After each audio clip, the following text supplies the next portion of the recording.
اس وقت تک کوئی فیصلہ نہ کرو جب تک تمہارے خون کی گردش اور دل کی دھڑکن پر سکون نہ ہو جائے۔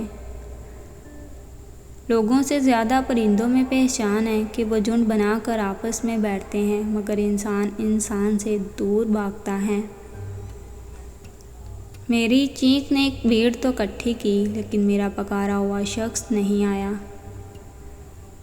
جن لوگوں کو مان نہ رکھنا آتا ہو، وہ الفاظ ضائع کرنے سے بہتر ہے انسان مسکرا کر خاموش ہو جائے۔ اپنے اندر کی گندگی کو دوسروں میں تلاش کرنے کو شک کہتے ہیں۔ دنیا کا سب سے خوبصورت انسان وہی ہے جس سے بات کرنا آسان ہو، جس سے مشکل میں مدد مانگنا آسان ہو اور جو دوسروں کے دکھ درد میں شامل رہے۔ اور یہ کیسی محبت ہوئی جو حلیہ رہن سہن دیکھ کر کرتے ہو۔ یہاں تم لوگوں کی شرطوں پہ پورا نہ اترے، وہاں تم لوگوں کی محبت بھی ختم ہو جاتی ہے۔ رشتے وہ زیادہ خالص ہوتے ہیں جن میں محبت ضرورت پہ حاوی ہو جائے۔ بہت کم لوگ جانتے ہیں کہ قبر کے باہر بھی کچھ مرے ہوئے ہوتے ہیں جو اپنی ذات میں دفن ہوتے ہیں۔ کبھی بھی اپنی بیٹی کی شادی جاہلوں اور بدتمیزوں میں مت کریں۔ خدا کی قسم، اس لڑکی کو مارنے کی ضرورت نہیں پڑتی، تھوڑے عرصے میں وہ خود ہی مر جاتی ہے۔ وہ جو زندگی میں آنے والا پہلا شخص ہوتا ہے نا، وہ کبھی جا کے بھی نہیں جاتا، بلکہ ہمیشہ موازنوں اور مقابلوں کا حصہ بنا رہتا ہے۔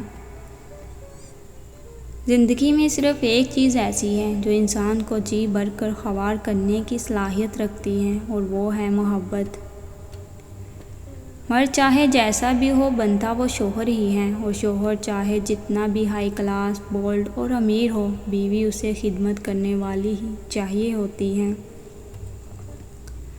کسی سے محبت ہو جانا فطری عمل ہے، اور کسی کا اس محبت کے قابل ہونا الگ بات ہے۔ ہم اکثر ان لوگوں پر اپنی محبتیں وار دیتے ہیں جو اس قابل نہیں ہوتے۔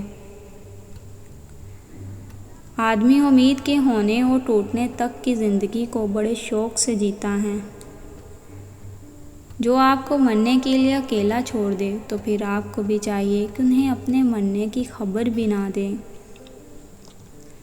ایک لڑکی جب کسی سے یہ کہتی ہے کہ مجھ سے نکاح کر لو، تو وہ دل سے بولتی ہے۔ عورت ذات نکاح کی آڑ میں کبھی جھوٹ نہیں بولتی، جبکہ مرد اس نکاح کے نام پر بہت سارے فلرٹ کرتا ہے۔ اس کی محبت میں مرد پروانہ ہو جاتا ہے جو عورت اپنی عزت کی حفاظت کرنا جانتی ہو۔ اگر تم جان لو کہ لوگ مرنے والے کو کتنا جلد بھول جاتے ہیں، تو تم لوگوں کو متاثر کرنے کے لیے زندگی گزارنا چھوڑ دو گے۔